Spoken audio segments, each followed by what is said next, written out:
Hello everyone. Today we talk about how to fix the app of Waze.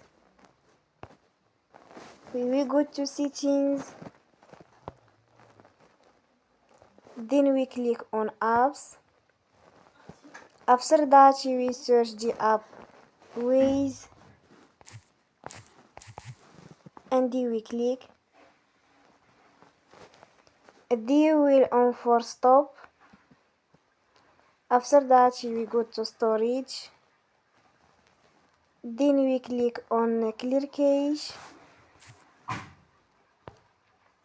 In the end, turn off your phone and you will recharge your phone again.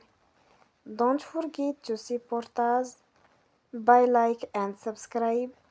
See you next time and thank you for watching.